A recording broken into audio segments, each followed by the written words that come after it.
If you find it impossible to be at peace with yourself when you're alone, chances are you'll seek out a relationship to mask that underlying disquiet.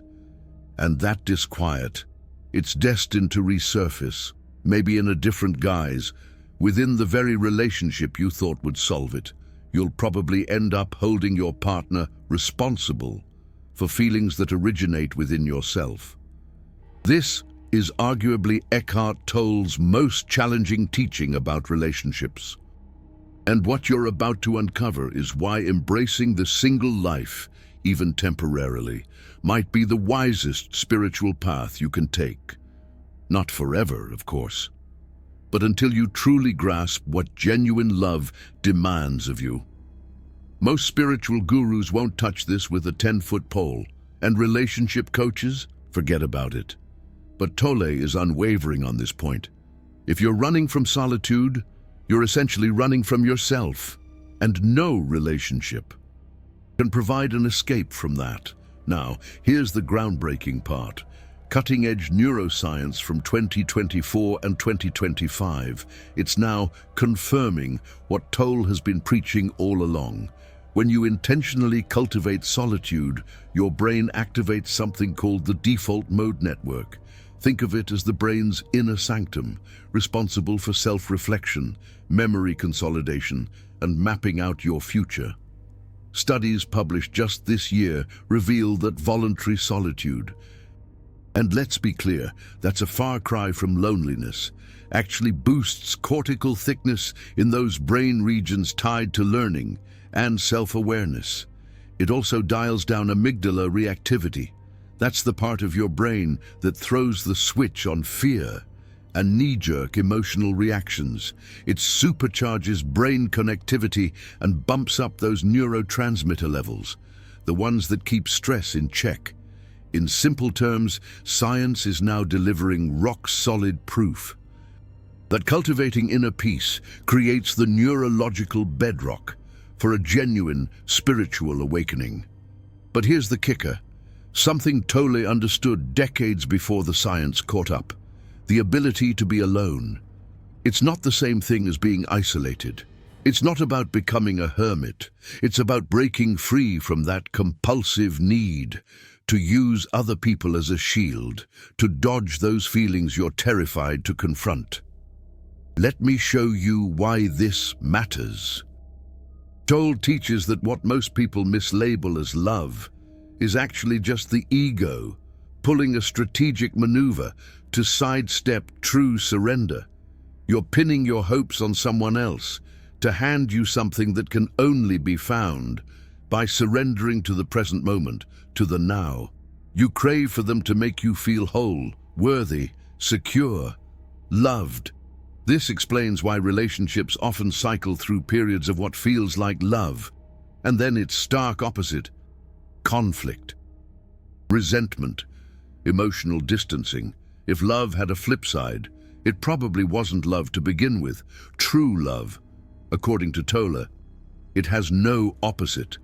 It's a state of being that blossoms when you stop desperately seeking something from another person.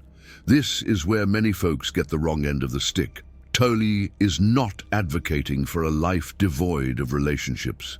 His own partner, Kim Eng, has spoken candidly about what it's like being in a relationship with someone who is spiritually awakened, and what she describes is light years away from your run-of-the-mill conventional relationship. What Tolle is saying is this: relationships are here to wake you up, not necessarily to make you happy. Let that sink in for a moment. Relationships exist to make you conscious, not to complete you, not to fulfill some deep-seated void, not to patch up the emptiness you feel when you're alone. They exist as a spiritual practice, as what Tolle calls your sadhana, your unique path to awakening. And here's the crux of the problem. If you dive headfirst into a relationship just to escape being alone, you're dragging unconsciousness into the mix. You're importing all your disquiet, your anxieties, that nagging sense of incompleteness, and you're inevitably going to project all of that onto your partner. You'll hold them accountable for your own inner turmoil. This is what Tolle means when he says that underlying disquiet will always resurface in some shape or form. You can't sweep it under the rug. The only way out is to become conscious of it. And the quickest route to consciousness is to stop running in the opposite direction. That's why choosing to stay single, temporarily, intentionally, becomes an act of profound spiritual intelligence. Let me unpack the 3 core insights from Tolle's teachings, insights that will completely revolutionize how you perceive solitude. Insight 1. The relationship with yourself must end before true love can even begin. Now, that might sound like a complete paradox. How on earth do you end a relationship with yourself? Tolle puts it this way: in a state of enlightenment, there's one relationship you no longer entertain, the one you have with yourself. Once you've released that grip, all your other relationships become love relationships. What does this actually mean? In practical terms, well, it means that right now, you probably have a constant internal chatter going on. There's this voice inside your head, constantly commenting, judging, comparing. That voice is the architect of the relationship you have with yourself. There's the thinker, and then there's the one being thought about. This internal split, this division within, is the root of all your disquiet. It's precisely why you can't find peace in your own company. Because when you're alone, this internal relationship cranks up the volume. The voice gets more critical, more anxious, more restless. Most people try to cope with this by bombarding themselves with external stimulation. Relationships, Netflix binges, non-stop work, social media scrolling, anything to drown out that incessant internal noise. But Tolle argues that this is exactly the wrong approach. The correct strategy? Become aware of the voice. Observe it, without identifying with it. When you do this, something truly remarkable happens. The relationship with yourself, it starts to unravel.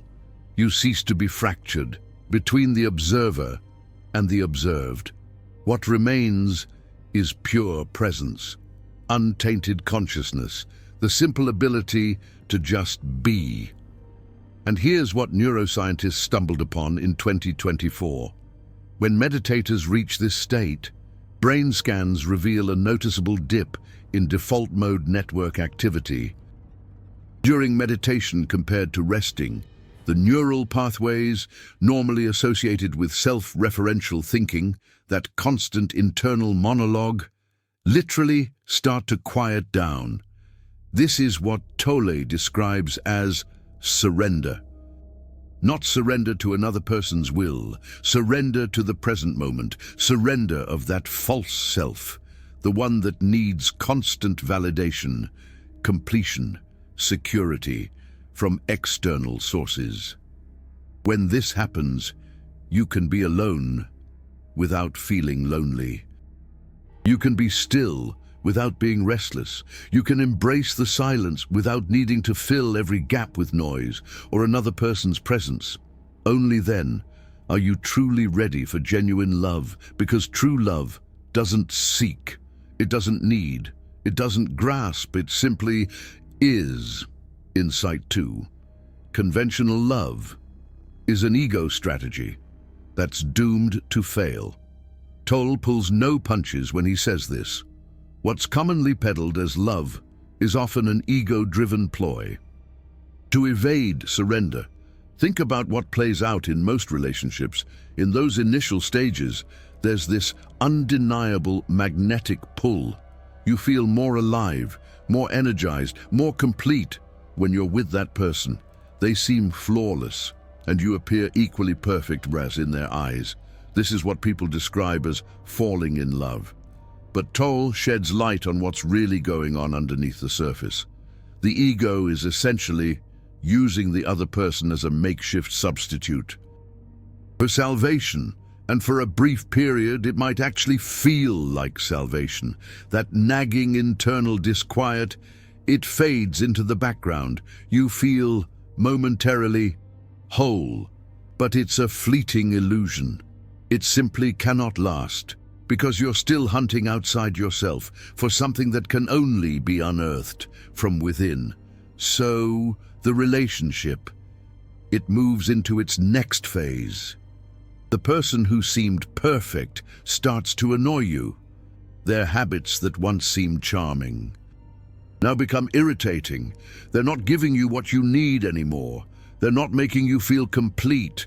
This is when conflict starts. Emotional withdrawal, resentment.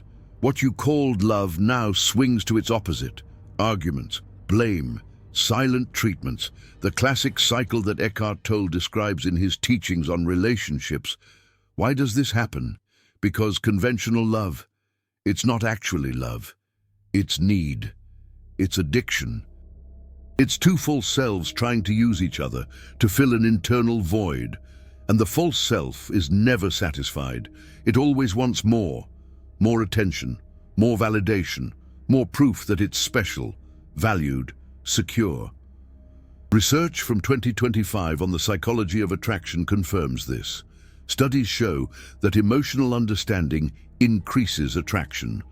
But here's the key finding. When people seek emotional understanding as a way to fill inner emptiness, the relationship becomes unstable. The attraction fades as soon as the other person fails to meet the unconscious need. Tolle would say, this is inevitable. As long as you're seeking completion from another person, you'll be disappointed, because no person can give you what you refuse to find within yourself. This is why he teaches, true love is transcendental. Without recognition of the formless within yourself, there can be no true transcendental love. What does this mean? It means you must first recognize what you are beyond form, beyond your thoughts, your emotions, your story about who you are, beyond your need to be seen, understood, validated. When you recognize the formless dimension of yourself, pure presence, pure consciousness, then you can recognize it in another person. And that recognition is true love. It doesn't seek anything. It doesn't need anything to be different. It simply recognizes itself in another form. This is completely different from false self-based love, and it's completely unavailable to you until you stop running from being alone. Insight 3. Solitude builds the neurological foundation for spiritual awakening. Here's where ancient wisdom and cutting-edge neuroscience converge in a way that's almost shocking. Tolle has taught for decades that being at ease alone is essential for spiritual awakening. Now, science explains exactly why this works. At a biological level, when you spend time in intentional solitude, not scrolling social media alone in your room, but actually being present with yourself, your brain changes. A comprehensive 2024 study on solitude and well-being examined large-scale data from over 26,000 Americans. Here's what they found. While chronic loneliness is harmful, voluntary solitude practiced regularly produces measurable benefits in emotional regulation, creativity, and self-awareness. But the research goes deeper. Studies on meditation and neuroplasticity from late 2024 show that meditation induces actual structural changes in the brain. Gray matter increases in areas linked to learning, memory, and emotional regulation. The amygdala, which triggers fear and stress responses, becomes less reactive. Most importantly, brain connectivity improves. The networks responsible for attention, self-reflection, and present moment awareness become stronger. This is exactly what Tolle describes as the shift from identification with thought to presence, and it requires practice. It requires time alone, not to think about yourself more, but to observe the mechanism of thought without getting caught in it. There's a specific brain network called the default mode network. that activates when you're not focused on external tasks. This network is involved in self-reflection, remembering the past, and planning the future. Here's what's fascinating. In people who meditate regularly, the default mode network shows different patterns. A 2024 study in Frontiers in Human Neuroscience found that long-term meditators show reduced DMN activity during meditation compared to during rest. What does this mean? It means the constant internal chatter, the voice commenting on everything, actually quiets down. The self-referential thinking that creates disquiet when you're alone starts to dissolve. This is the neurological basis for what Tolle calls the end of the relationship with yourself. When the internal dialogue quiets, you're no longer split between the thinker and what's being thought about. You simply are. And this state cannot be reached by seeking another person. It can only be reached by being willing to be alone, present, aware. Research from 2024 also shows something crucial about emotional regulation. Solitude practiced intentionally, what researchers call solitude as an approach to effective self-regulation, helps people process emotions without becoming overwhelmed by them. This is critical for spiritual awakening, because awakening doesn't mean you stop having emotions. It means you stop being identified with them. You feel them fully. But you're not controlled by them, and you cannot learn this skill in the distraction of a relationship. You can only learn it in the silence of being alone. Here's what this means practically.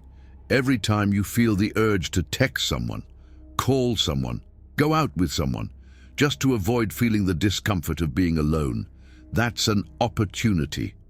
That's the moment where spiritual practice begins. Instead of seeking external relief, you stay with the feeling. You observe it. You don't judge it or try to make it go away. You simply become aware of what's actually happening inside you. When you do this repeatedly, the neural pathways change. The need for external validation weakens. The ability to be at peace with yourself strengthens, and then something remarkable becomes available to you. The possibility of true love. Not love that seeks completion. Not love that needs constant reassurance. Love that simply recognizes itself in another conscious being. But you cannot skip the step of learning to be alone. You cannot bypass the discomfort of facing yourself without distraction. This is why Tolle's teaching is so confronting, because it requires you to stop running, to stop using relationships as an escape strategy, to actually be present with what you've been avoiding your entire life. Most people won't do this. They'll keep seeking salvation in another person. They'll keep cycling through relationships, wondering why it never works out. They'll blame their partners. They'll blame themselves, but they won't address the root cause. The root cause is simple. You cannot be at ease with yourself when alone. And until you can, no relationship will give you what you're looking for.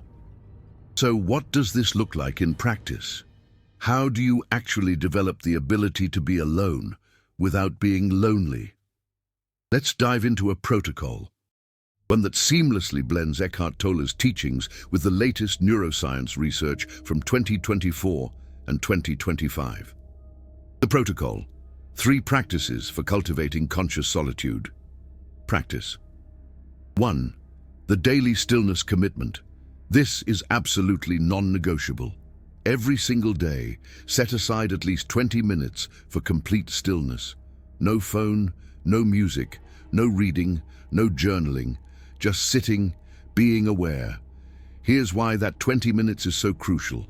Research from 2024, focusing on mindfulness and changes in the brain, reveals that meditation practice needs to hit a minimum duration to spark measurable neuroplastic effects. 20 minutes seems to be the magic number. the threshold where actual brain structure starts to shift. But here's where it gets tricky. Within the first 2 minutes of just sitting there, your mind will conjure up every imaginable excuse to stop. You'll suddenly remember super urgent tasks. You'll feel little aches and pains. You'll be flooded with boredom or just plain restlessness. This is exactly what Eckhart Tolle describes as the false self's resistance to presence. The false self thrives on constant mental chatter. When you starve it of that constant input, it fights back hard. Your mission, should you choose to accept it, isn't to banish the restlessness. Your job is to observe it without reacting, without getting sucked in. Here's how you do it. Find a comfortable position.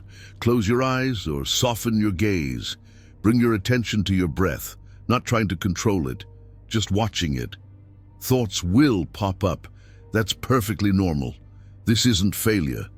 When you realize you've been lost in thought, gently guide your attention back to your breath.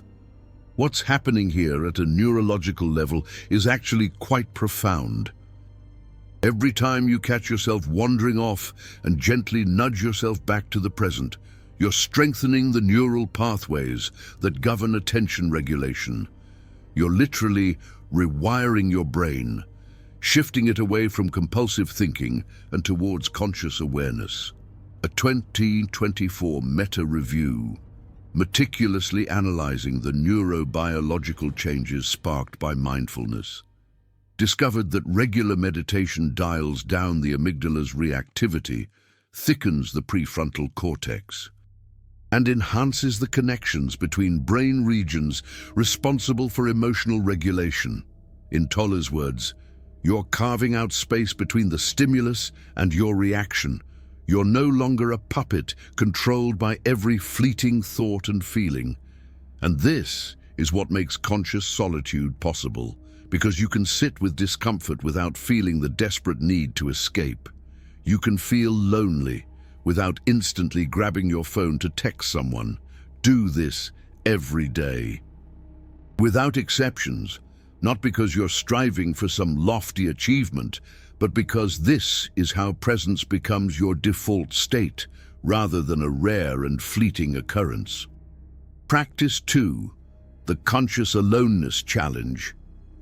Dedicate 1 day each week to spending at least 4 hours completely alone, no digital interaction whatsoever, no texting, no social media, no emails, no binge watching, no consuming any content. This is where most people stumble hard. Because 4 hours of genuine aloneness, not just physical isolation, while endlessly scrolling through Instagram, unearths everything you've been diligently avoiding. Here's what you'll likely experience during those 4 hours. In the first hour, you'll feel intensely restless. You'll crave checking your phone constantly. You'll get this nagging feeling that you're missing out on something important. This, my friends, is addiction withdrawal. And yes, that craving for constant social stimulation is a form of addiction. By the second hour, emotions will start to bubble to the surface. Sadness, anxiety, anger, grief. Whatever you've been diligently masking with busyness and a relentless pursuit of relationships will rise up. This is not a problem. This is the practice. Tolle teaches that most people live in a state of perpetual mental noise because they're terrified of what they'll find in the silence.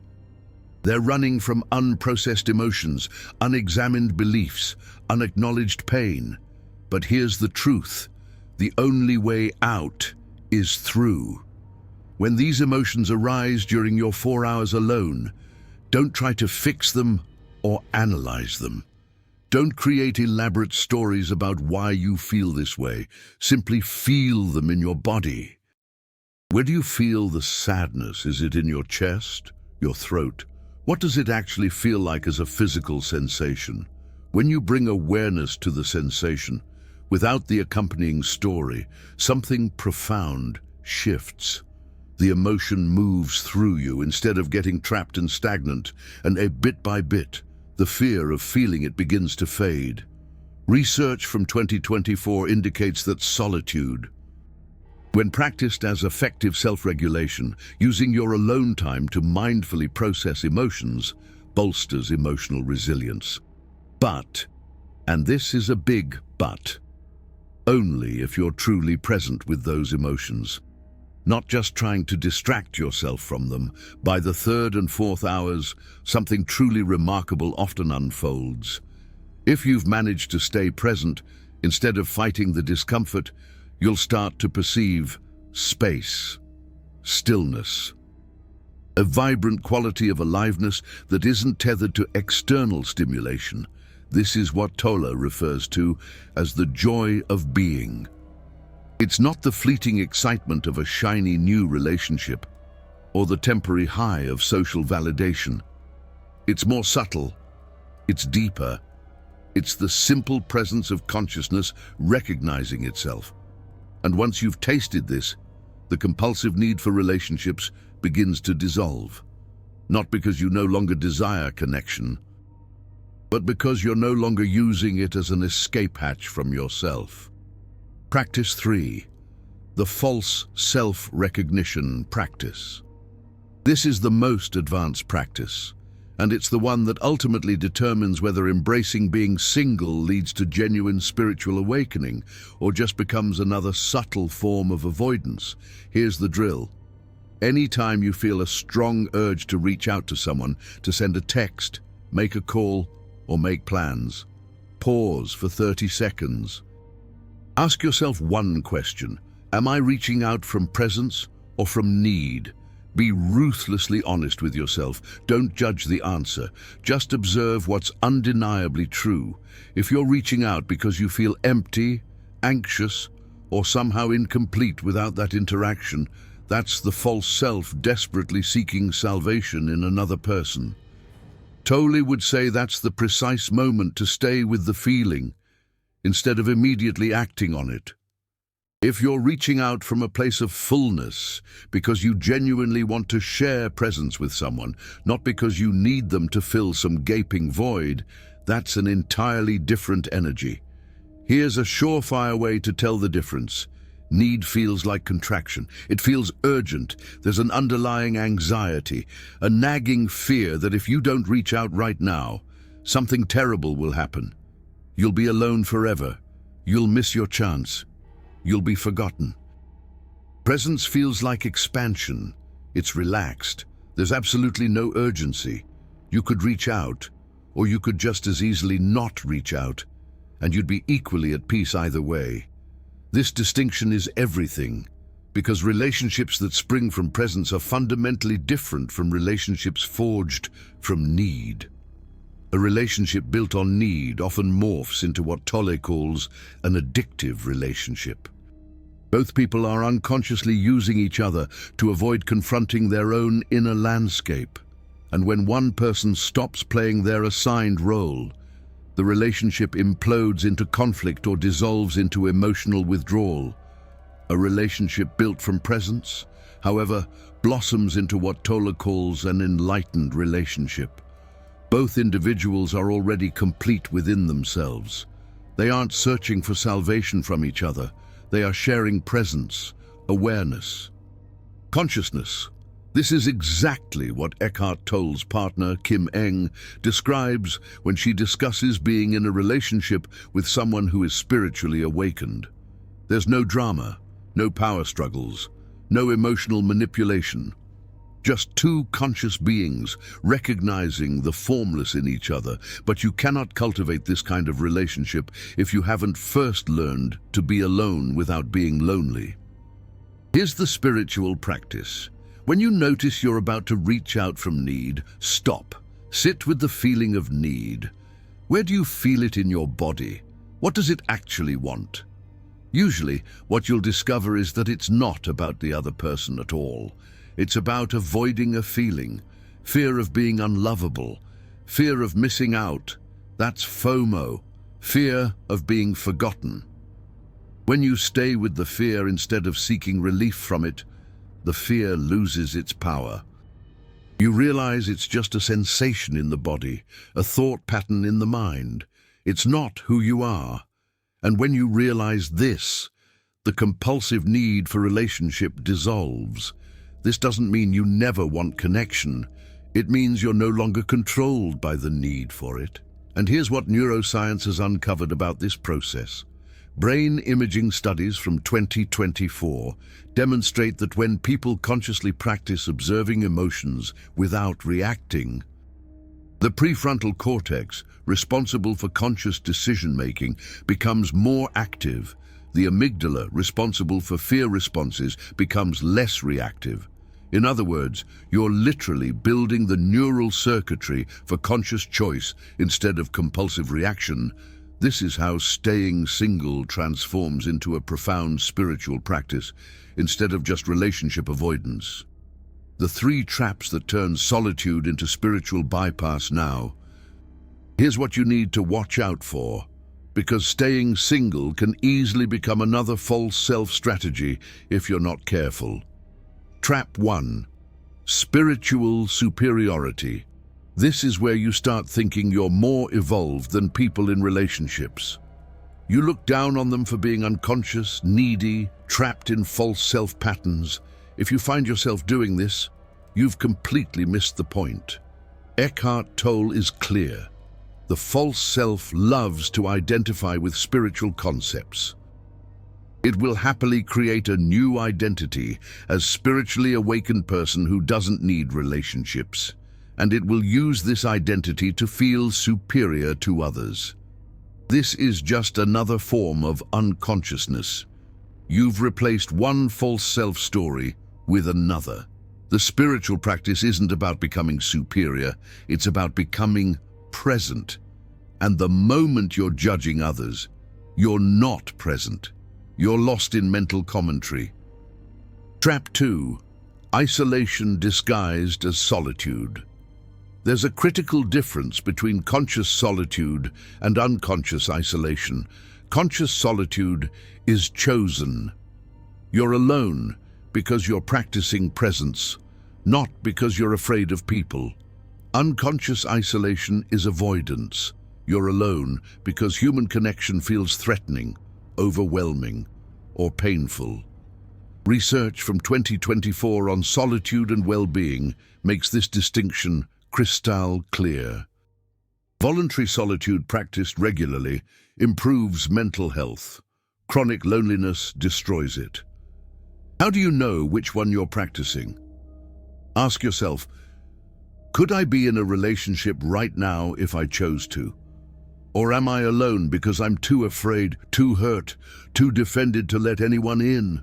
If it's fear-based isolation, staying single will not lead to spiritual awakening. It will lead to depression, bitterness, and increasing disconnection from life. Eckhart Tolle teaches that true spiritual practice opens you to life, not closes you off from it. If your solitude is making you more closed, more defended, more judgmental, you're doing it wrong. Trap 3. Waiting for perfection. This is where you tell yourself you'll be ready for a relationship once you're fully enlightened, once you've completely transcended the false self, once you're at peace 24/7. This is another false self trap. Because the false self loves postponement, it will always find a reason why now is not the right time. Eckhart Tolle's teaching is not that you should never be in a relationship until you're fully enlightened. His teaching is that you should not use relationships to avoid facing yourself. There's a difference. You don't need to be perfect before you can share your life with someone. You just need to be conscious enough that you're not making them responsible for your inner state. You need to be able to be alone without being lonely. That's the threshold. If you can do that, if you can sit in stillness for 20 minutes without being overwhelmed by restlessness, if you can spend 4 hours alone without desperately reaching for distraction, then you have the foundation for conscious relationship. You don't need to wait for some imaginary future state of perfection. Here's how Eckhart Tolle puts it. The relationship becomes your spiritual practice. It will show you every unconscious pattern you still carry. It will trigger every defense mechanism. It will reveal every place where you're still identified with the false self. And that's exactly why conscious relationships are so valuable. Not because they make you happy, but because they make you aware. But, and this is crucial, you can only use relationship as a spiritual practice if you first learn to be alone without seeking escape. Otherwise, the relationship just becomes another distraction, another way to avoid what you need to face. The final question: are you running from solitude or running toward presence? Let me end with the most important distinction. Staying single is not the goal. Spiritual awakening is the goal. For some people, staying single for a period of time is necessary to develop the capacity for presence. For others, relationship itself becomes the path to awakening. The question is not should you be single or should you be in a relationship. The question is, can you be at ease with yourself when you're alone? If the answer is no, then every relationship you enter will be an unconscious attempt to cover that disquiet. And Eckhart Tolle is unambiguous. That disquiet will reappear. You will blame your partner. The relationship will cycle between what feels like love and its opposite. If the answer is yes, if you can sit in stillness without being overwhelmed by restlessness, if you can spend time alone without desperately seeking distraction, then you have something to offer in a relationship. You have presence. You have consciousness. You have the capacity to recognize the formless in another person. And that recognition is true love, not the false self's love, which seeks completion from another person, not the conventional love that swings between intensity and conflict. True love, which has no opposite because it's not dependent on the other person behaving a certain way. This is what becomes possible when you finally stop running from yourself. This is what's been waiting for you, in the silence you've been so desperately avoiding, the silence that holds the answers. So here's the spiritual practice for today, for right now. Stop reading this. Put down your phone. Find a comfortable spot and sit in stillness for just 5 minutes. Set a timer if that helps you stay focused, and notice what happens. Notice the resistance bubbling up, the overwhelming urge to grab your phone, to do something, anything, to avoid just being present with yourself in this very moment. Don't judge that resistance. Just observe it, acknowledge it, let it be. That resistance, that discomfort, is actually the doorway. On the other side of it lies everything you've been desperately seeking.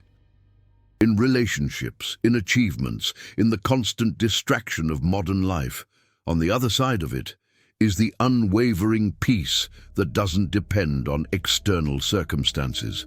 It's always there, even when the world is chaotic. On the other side of it is your true nature, your authentic self, the you that exists beyond the false self. But you have to be the one to walk through that doorway. No guru, no friend, no partner can do it for you. This is your journey. Eckhart Tolle would remind us, the door is here and now. The door is always here and now. It's not some distant destination. The question then is, will you walk through it? Or will you continue to spend your life seeking validation and salvation in another person, only to inevitably discover that what you were frantically searching for was always already within you? The choice is ultimately yours, and it all begins with the simple willingness to be alone. With yourself, not forever, not as a punishment, not as some sign of spiritual superiority, just long enough to truly discover that you were never actually alone to begin with. Because consciousness, presence, being, this is fundamentally who you are, and it was never separate from you. You were never disconnected. You simply couldn't see it while you were constantly running away, numbing the pain, avoiding the present moment. So, stop running. Sit in stillness and finally discover what's been here all along.